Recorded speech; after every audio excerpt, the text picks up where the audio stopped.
Herzlich willkommen zur 90. Ausgabe von Rechtsgespräch, dem Podcast über Innovationen im Rechtsmarkt und Zugang zum Recht.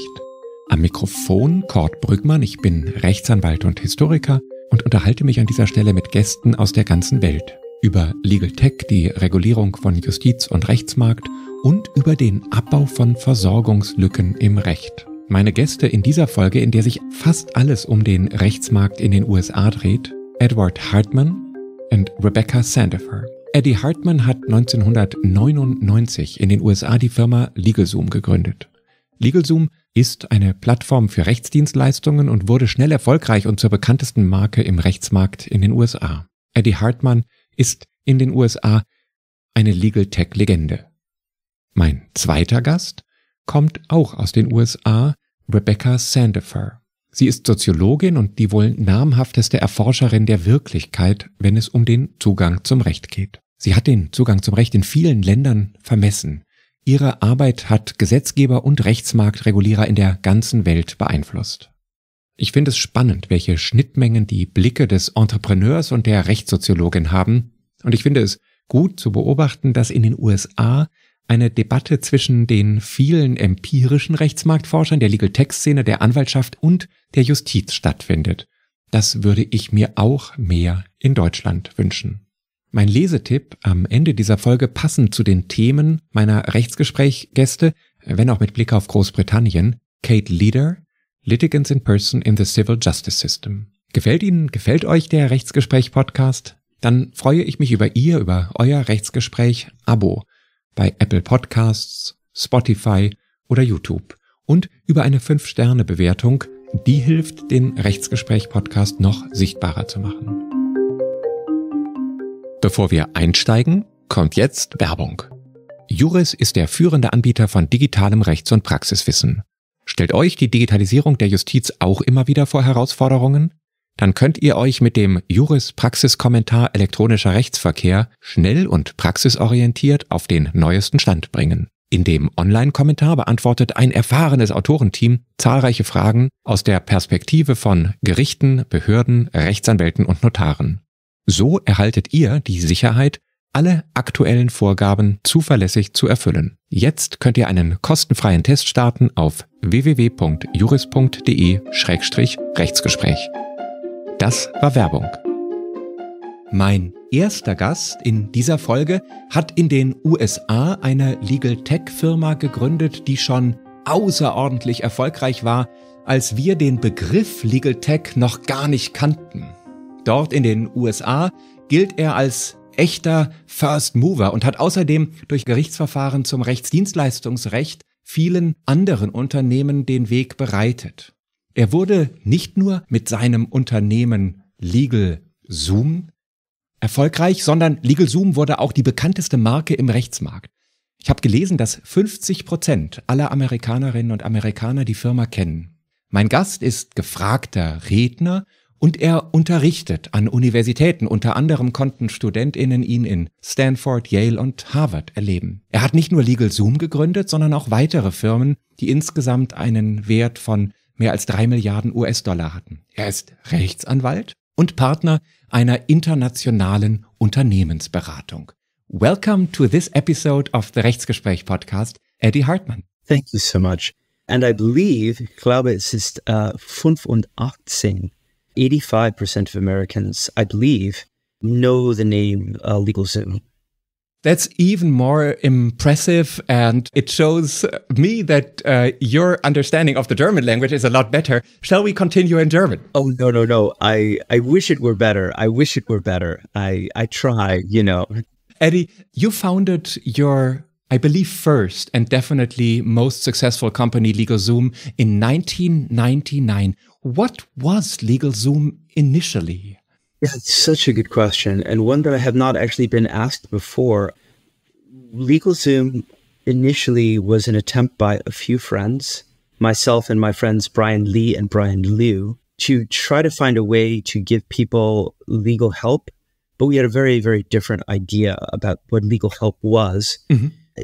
I assume that our audience is familiar with differences between the German or Swiss or Austrian legal regime and the American legal regime. But in Germany, just to take an example, most people have access to legal insurance. And my understanding is that more than 80% of adults carry legal insurance to drive. It's associated with their ability to drive, yes.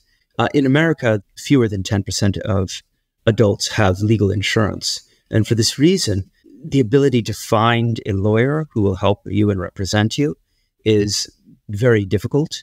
Most people do not have this kind of ability. They can't pay it. The average American has very little savings. And so the idea that you would pay for a lawyer would only come if you absolutely desperately needed one. And furthermore, the average rate for a lawyer in the United States, the last time I looked, more than $400 an hour. And yet you don't know how many hours. In Germany, this may seem like, but most of the legal matters we have are fairly regular. In the United States, it's a bit different. You really don't know how long.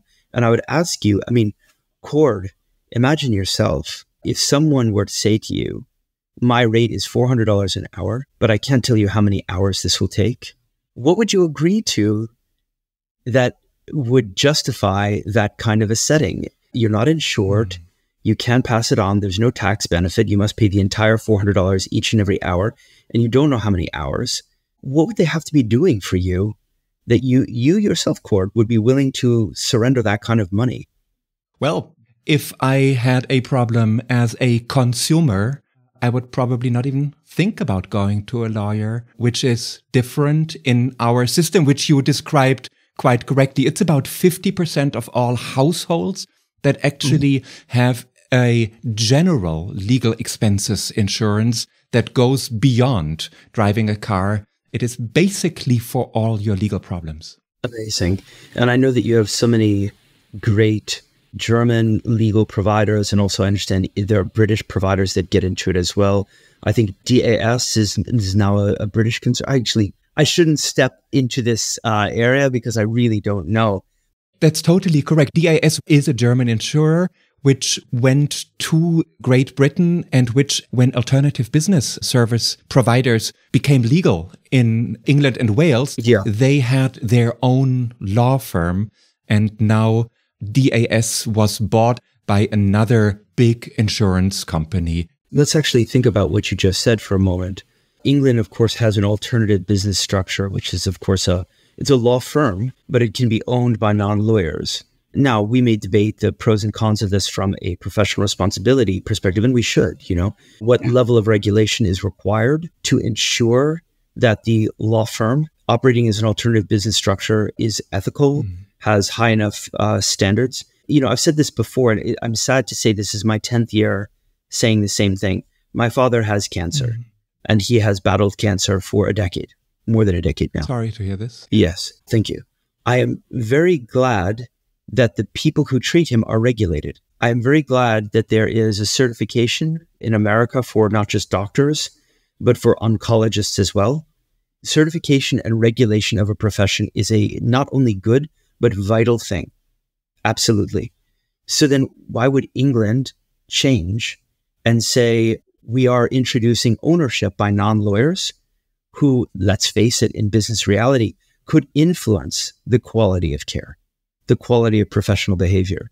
This is quite a thing.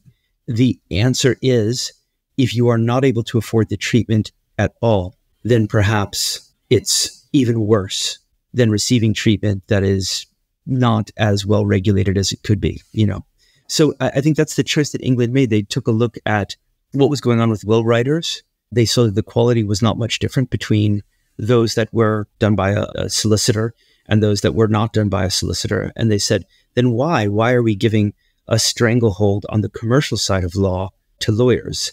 And again, if we extend the analogy into medicine, hospitals are not owned by doctors. Pharmacies are not owned by doctors. Yeah. So look, and there are good things and bad things about money and medicine coming together. We know this, right?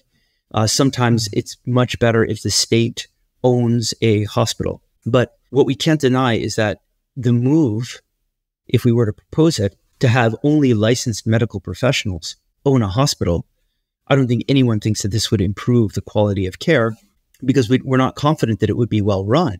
so we don't do this. But in law, up to now, we've insisted that anyone providing legal services is fully owned by lawyers. I would add, Eddie, that alternative business structures, at least to my understanding in England and Wales, are not deregulated law firms. They are quite strictly regulated, but they are regulated in a different fashion. Yes, that is correct. David Clementi, not a lawyer, rather a individual in the insurance practice. He said one very funny thing, which I like. I'm not going to get the quote exactly correct. Anyone who wants to look it up, his initial paper, which led to the Legal Services Act, he said, lawyers are always insisting that they're a profession, and they're not a business. And he said, those lawyers who continue to insist that they are not in business will indeed someday be out of business. He said, look, the fact is that there is a commercial side to law.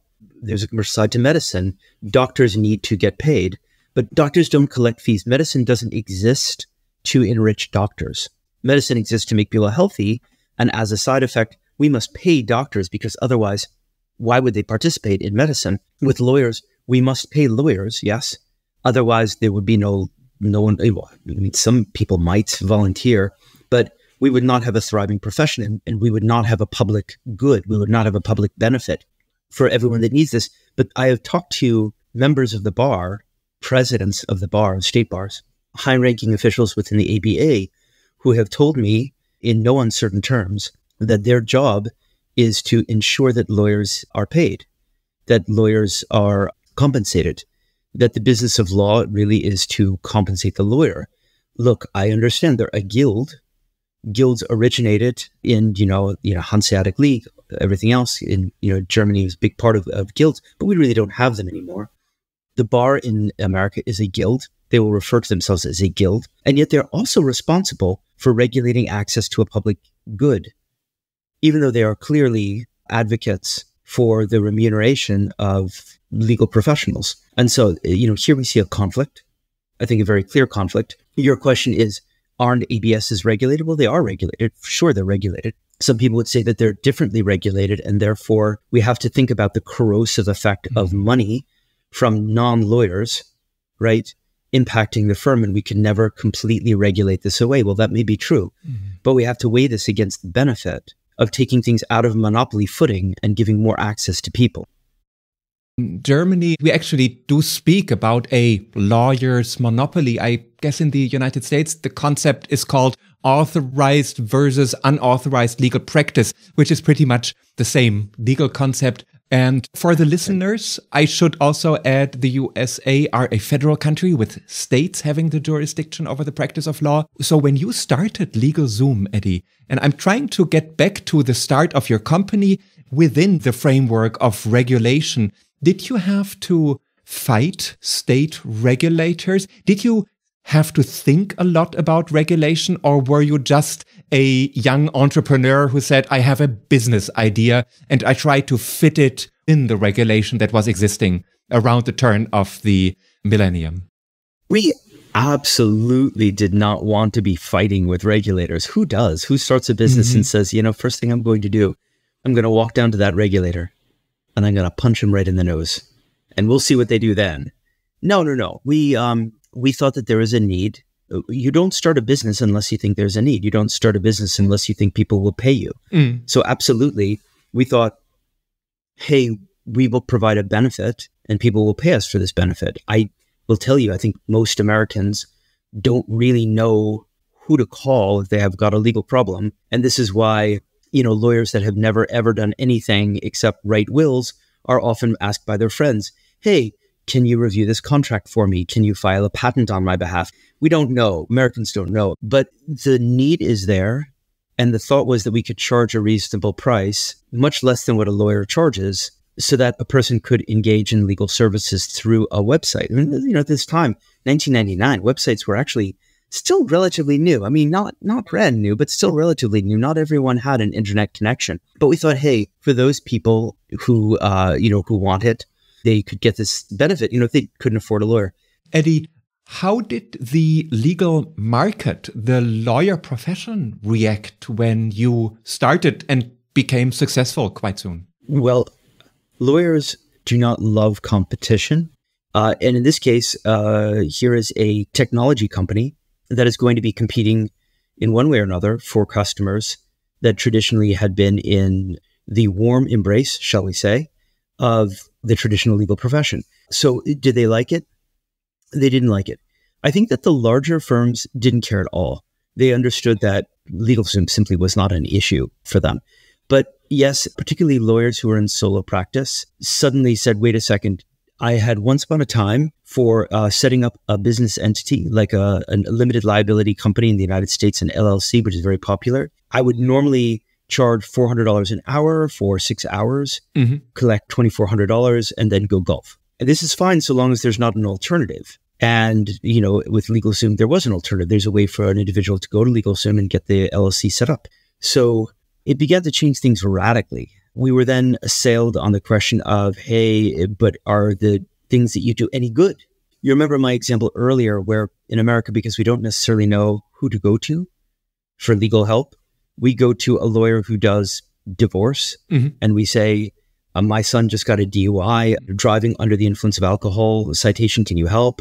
I don't know anything about criminal. I traditionally handle divorce. Can you help me read this contract? Lawyers in America are used to the idea that they get requests from all places. So what I would tell people is when you give a request to a lawyer to look at a will, they may not have done many wills. They may have done a few.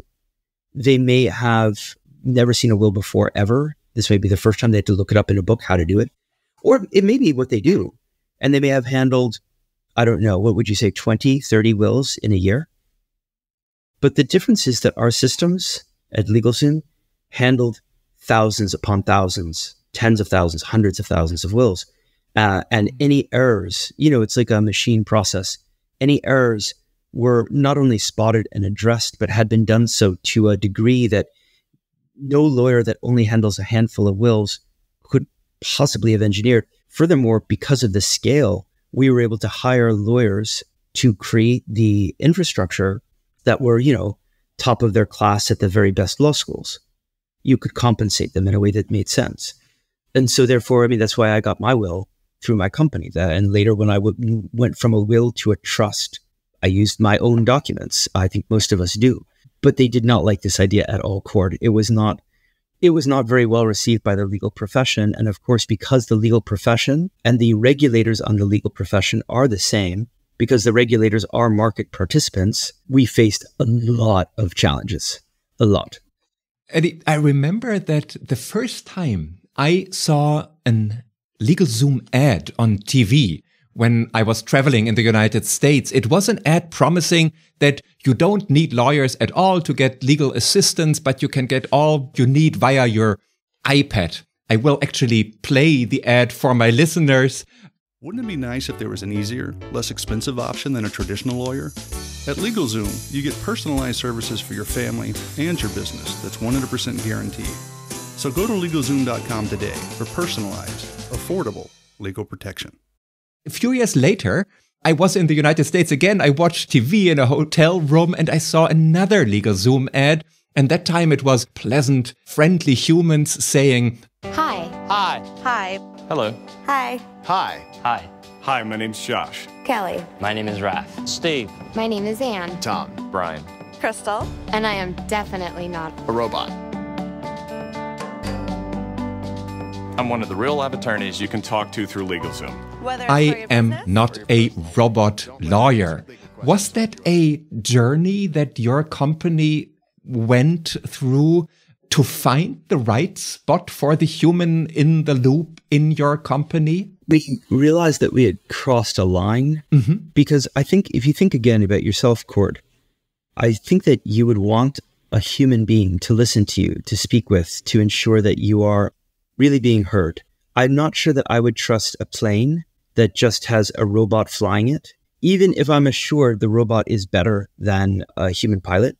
By the way, I'm not sure, even if I were to say, okay, I'll do that, would I put my wife on such a plane? Would I put my sons and daughter on such a plane? I think it's frightening, right? That's a frightening thing. Telling people, listen, LegalZoom is not just technology, but the combination of technology and humans was really important, not just to convince people that LegalZoom was a company that they should buy from, but also that they should trust. Yeah.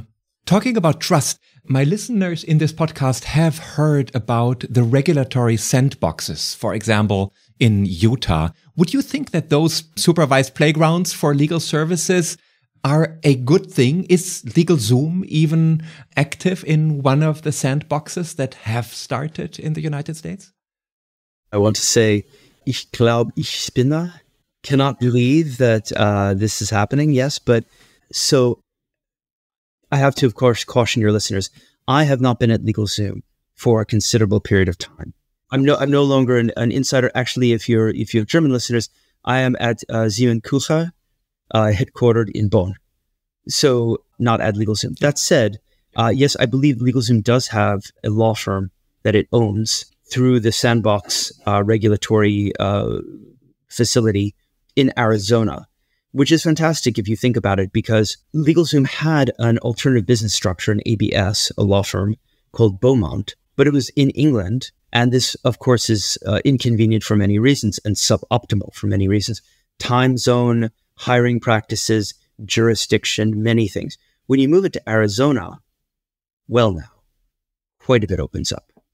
When you look at the legal market today, what are the trends you see in your consulting work? And when you look at legal innovation, maybe connect this to what you mentioned as an answer to my first question. What trends do you see to actually bridge the access to justice gap, which I understand exists in many countries? Well, you really can't talk about this subject without talking about generative AI. It's somewhat, I think, humorous to me to think that once upon a time, LegalZoom was pursued regulatorily for such trivial things as spell correcting, correcting the spelling or grammar on a legal document, that might be infringing on the practice of, okay, fine. But today we have generative AI platforms that I know major law firms are using. Mm-hmm. And the question is, will this substitute for the sort of young person that wanted to become a lawyer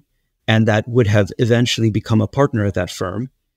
Where will the young generation come from of lawyers if there is no work, if the work is being done largely by AI? Or will it just be that there are far fewer jobs and we have this huge mechanical advantage? If so, maybe it will bring down the price that law firms charge, making it more accessible to more people. I think it's more likely, though, that courts and other not-for-profit organizations will begin to use generative AI in order to serve more people. I don't know if there is a near-term future where your average person will trust generative AI to handle legal problems for them. This actually tracks back to what we said earlier. Mm-hmm. A lot of it is this question of, would you put your wife, your mother, your child on a plane if the pilot was a robot? Even if you're assured that it's much better than a human being, many people probably would not. So when will generative AI take over completely? I think we have a while to go. Law is very, very conservative. But will lawyers begin to integrate it into their practice? That's already happening. Will not-for-profit and government lawyers begin to use it to extend their reach? I think they will. Will that then open the door for more people to be covered by legal help? I'm hopeful, I'm prayerful that it will. I will say that the other benefit that I think most people don't think about is that it's not just generative AI, it's not just AI, it's also connecting different things which play into legal, but aren't strictly speaking legal. Once you can integrate law and tax, for example, you can run a business more efficiently. Once you can think about licensing, regulatory, all the bookkeeping, all of these things that aren't law exactly, but work in combination with law, whether you're a private citizen and all you're really doing is trying to set up an estate plan, ensure that your child inherits.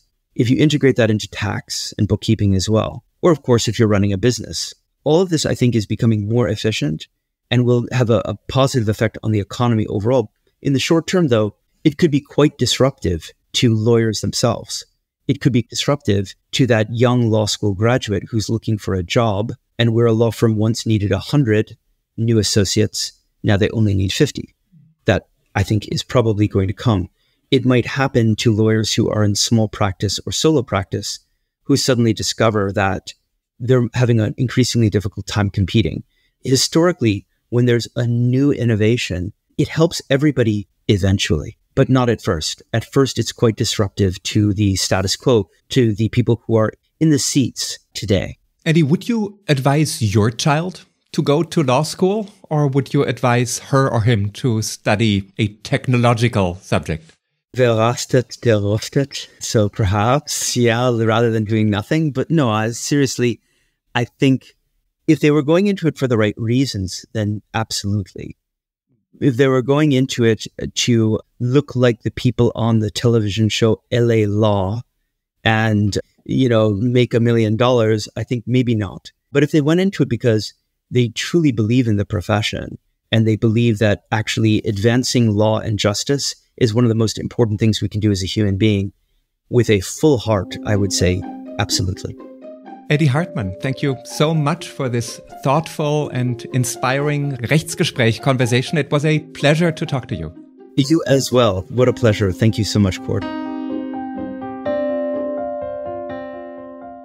Mein nächster Gast in dieser Folge ist eine der angesehensten Access-to-Justice-Forscherinnen weltweit, kann man wohl sagen. Sie ist Professorin an der Arizona State University, gelernte Rechtssoziologin und ausweislich ihrer Uni-Homepage sind ihre Spezialgebiete Ungleichheit und Recht. Mein Gast hat eine beeindruckende, umfangreiche Veröffentlichungsliste. Sie ist sachverständige Beraterin oder Ausschussmitglied in einem Großteil der Gremien, die sich in Nordamerika mit dem Zugang zum Recht und der Regulierung des Anwaltsmarkts beschäftigen. Indirekt kam sie in diesem Podcast schon oft vor. Etwa wenn ich über die Forschungen der Weltbank oder der OECD, das Engagement der American Bar Association oder das Reallabor in Utah berichtet habe. Und natürlich, sollte ich sagen, habe ich Texte von ihr schon als Lesetipps vorgestellt. Ich freue mich heute einmal direkt mit ihr zu sprechen. Welcome to this episode of the Rechtsgespräch-Podcast, Rebecca Sandefur. Thank you. Rebecca, in my German language introduction, I mentioned your impressive list of publications and committee memberships. I also said that your area of expertise is inequality and law. What is your main research interest, and behind that, what drives your productivity in that field? The main thing that I would say that I study is how ordinary people think about and interact with the civil law. Mm-hmm. So in the U.S., that's all kinds of really common issues, some of which have legal names like divorce or probate, but lots of which don't. They have names like my employer's not paying me overtime, or there's no heat in my apartment, or my neighbor is doing strange things that don't make sense to me and I don't like living here, those kinds of things.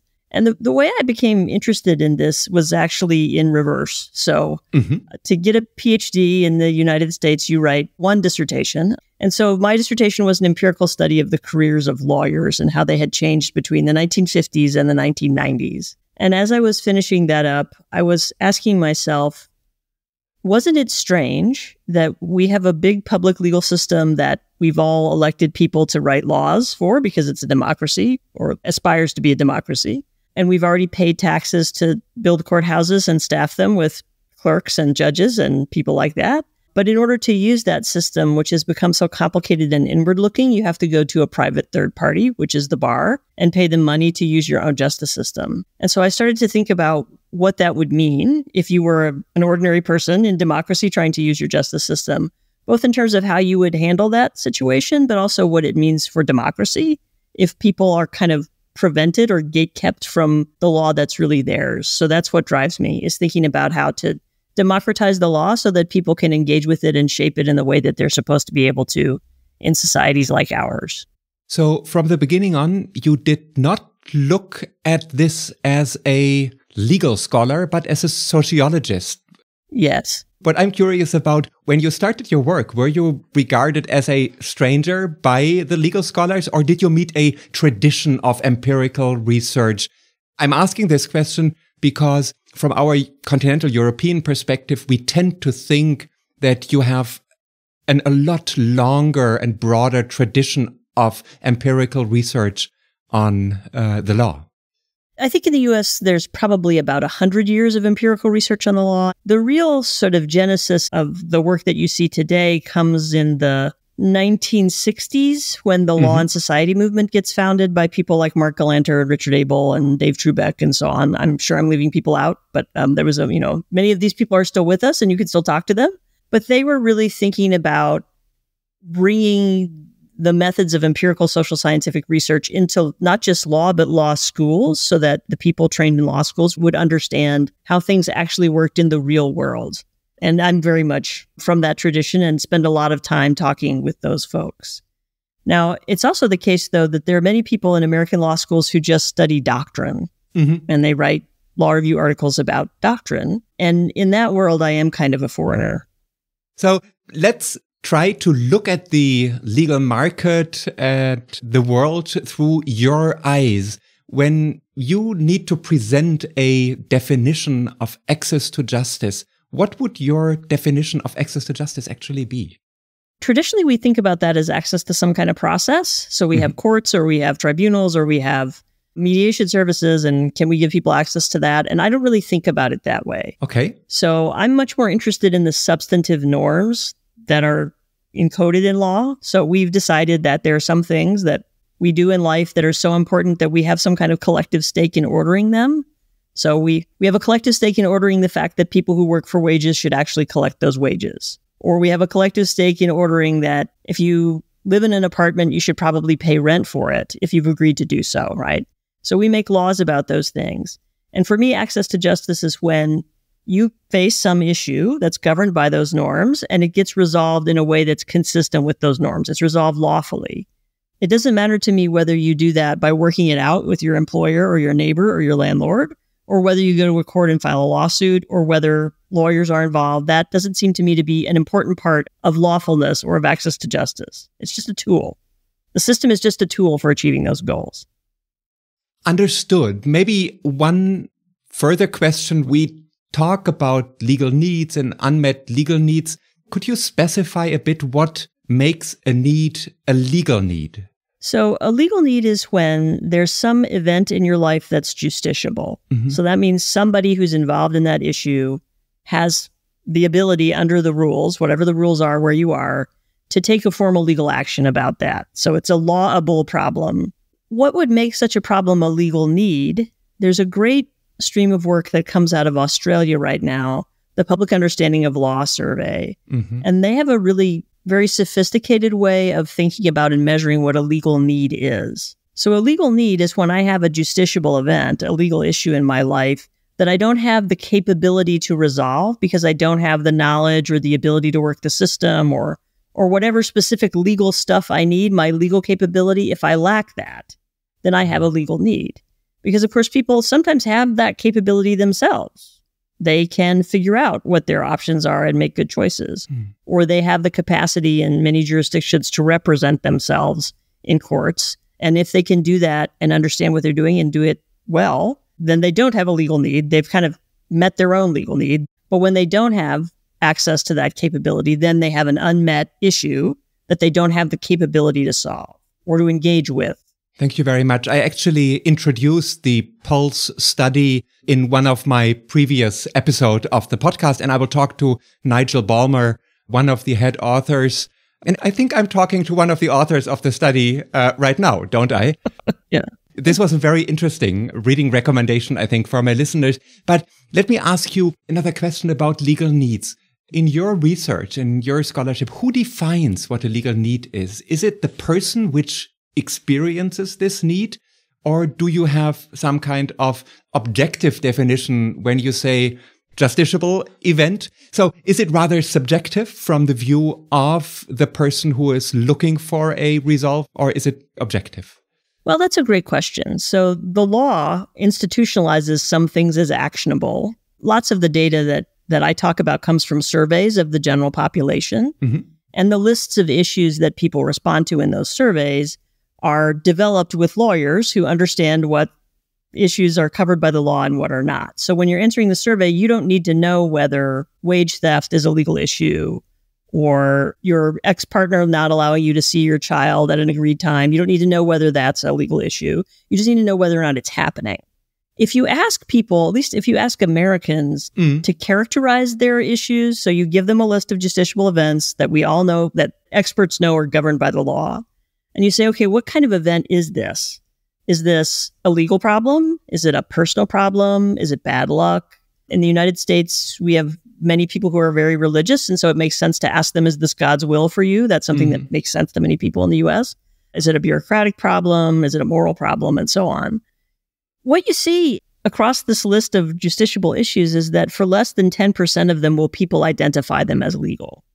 So people very seldom see the legal aspects of their legal issues, which is part of why it doesn't make sense to look in formal justice systems for solutions, because they're not looking in formal justice systems for solutions. They don't see their problems as mapping on to law, usually. So I understand you don't primarily look at the law, you look at the people who might have legal needs, but you also look at actors in the legal field. And now I'm asking you again, I say legal field. What is the right term? Is it legal market? Is it justice system? Is it administration of justice? What is the term that you use to describe who the actors are that you are interested in? That's a really great question. So different jurisdictions authorize different groups of people to act formally in legal ways.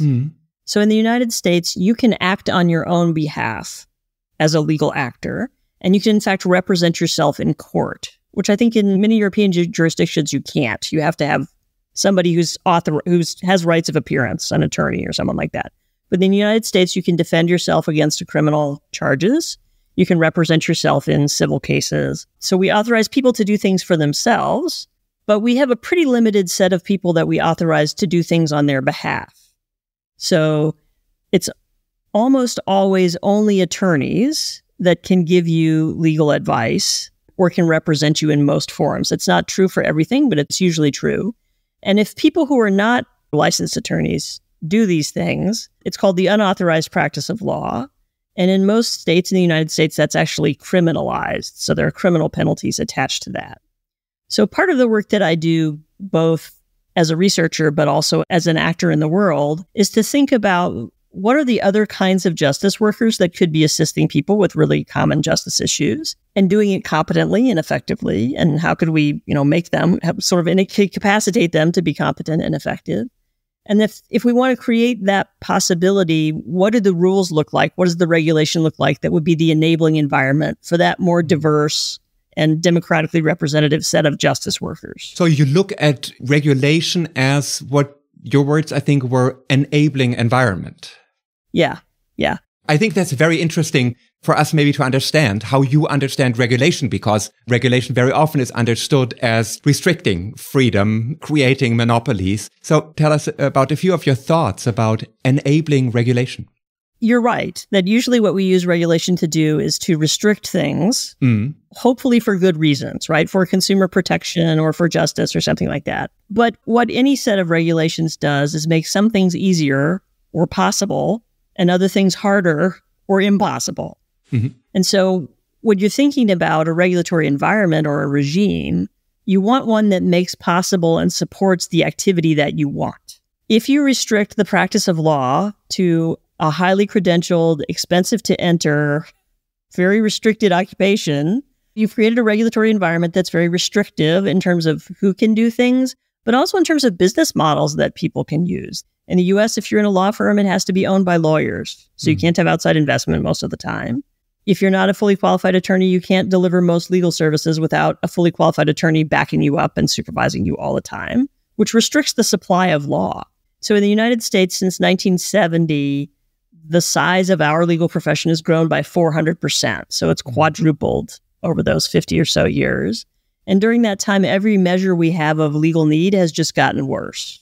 So even though we have many more lawyers, they're not scaling up to meet people's actual issues. So the question is, okay, since this system of creating legal services doesn't work, what would the rules look like for a system that might be more effective? And there are different kinds of experiments in my country with this. So one is in the state of Utah, which is in the West. It's a fairly rural state, doesn't have an enormous population, I think 2.5 million people or something like that. Utah has what they call a legal services regulatory sandbox. So you can apply as an entity. So rather than licensing individuals to provide services, Utah licenses organizations to provide services. And they could be law firms, but they could be other kinds of businesses that offer law services, or they could be community organizations that don't charge anything for their fees, but assist people with domestic violence or with medical debt or other kinds of issues they might experience. So you as an entity apply to enter the Utah sandbox, and if you're admitted, then your practice, the services you deliver to people as part of your business or your work, are measured almost in real time. So for highly innovative services, which would be services, for example, where people who aren't attorneys are doing law without lawyer supervision, you'd be submitting information about every service that you offer on a monthly basis.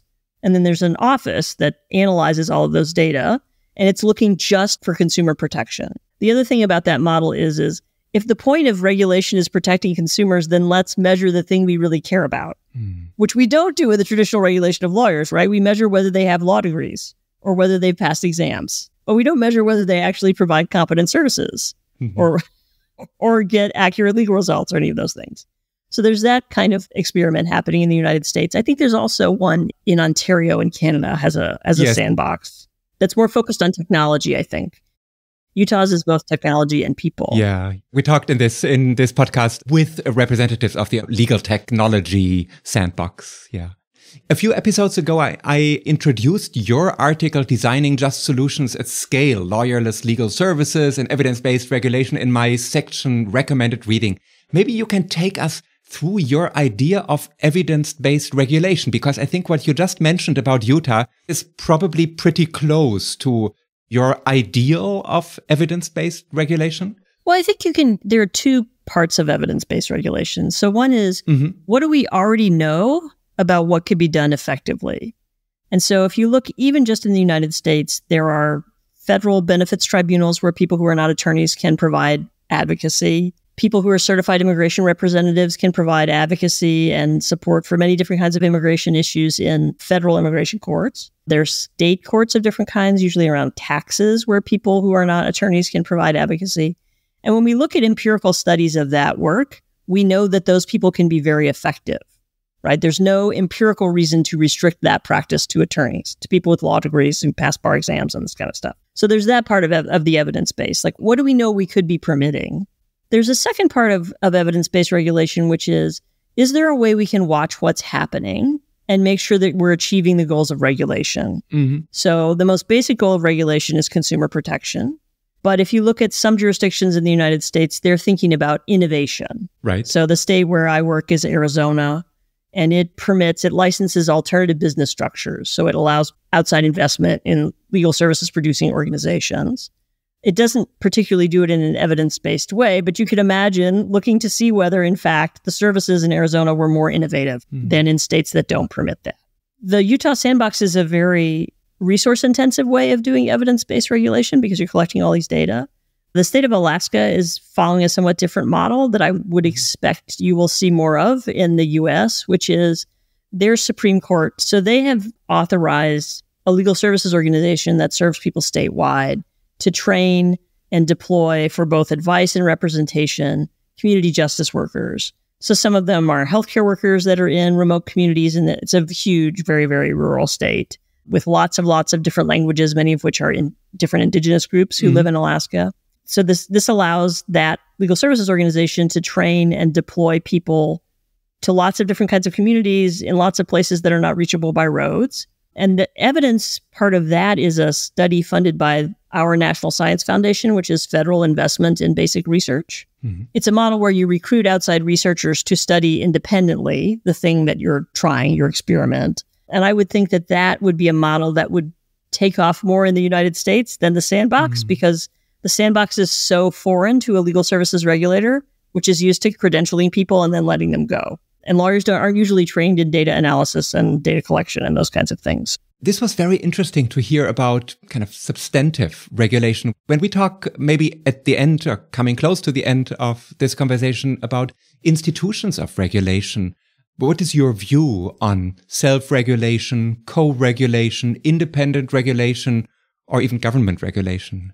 I mean, self-regulation, at least among American legal professions, has its roots in protectionism and in excluding different groups from the practice of law, and it continues to operate in that way. It doesn't have to, but that's its history, at least here. I think that depending on the kinds of services that you're thinking about or the risk that they might place people at, we might think about how maybe there are some services that we don't want to regulate, but we want the businesses in there to certify each other, right? Mm-hmm. To have a trade association that says, hey, we're a good version of whatever this thing is. Maybe there's some set of activities where we would be comfortable with that. Maybe there's another set of activities where we would want some kind of central elected government or civil service to manage that. I will say, I don't think that when you're bringing in a group of competing actors, the actors who design the system to keep them out are the best people to design the system to regulate their possible competition. My last question, what are your current projects, the results of which we might be looking forward to? So with a colleague at the American Bar Foundation, Matthew Burnett, we have a series of papers looking at how can you create this kind of enabling environment and what do we know about how it's unfolding in the U.S. Also, the United States typically invests a lot of its federal research money in criminal justice, but less in civil justice. And with colleagues at the American Bar Foundation, both Matthew and James Tufel, in collaboration with the National Opinion Research Center, we're working with our Federal Bureau of Justice Statistics to develop and pilot the first civil legal needs study that would eventually, hopefully, be a periodic government survey like other government surveys. And it looks particularly at intersections between civil and criminal law, because there are a lot of those, at least in my jurisdiction. Rebecca Sandefur, thank you so much for this Rechtsgespräch. Well, thank you so much for this opportunity to talk with you. It's been wonderful. Und nun zum Lesetipp. Ich empfehle in dieser Folge Litigants in Person in the Civil Justice System von Kate Leder. Das ist eine der ganz wenigen Veröffentlichungen, die einen echten Perspektivwechsel erlauben. Den Perspektivwechsel, der in allen Diskussionen um den Zugang zum Recht eingefordert wird und dann, wenn es um konkrete Reformen geht, doch nur mittelbar umgesetzt wird. Dadurch vielleicht, dass man zu einer Anhörung den Verbraucherzentrale Bundesverband einlädt, bildlich gesprochen. Hier in Kate Leders Dissertation kommen Litigants in Person selbst zu Wort. Die Autorin hat 15 solche Litigants in Person jeweils über mehrere Stunden interviewt. Die Erkenntnisse aus diesen Interviews bilden den Kern des lesenswerten Buchs. Ich sollte erläutern, dass Litigants in Person hier bedeutet nicht vertretende natürliche Personen im Zivilverfahren. Wir sagen dazu Naturalpartei. Im ersten Kapitel beschreibt Kate Leder, die sowohl einen Doktortitel in Theaterwissenschaften als auch einen in Rechtswissenschaften hat, die rechtlichen Rahmenbedingungen für solche Menschen.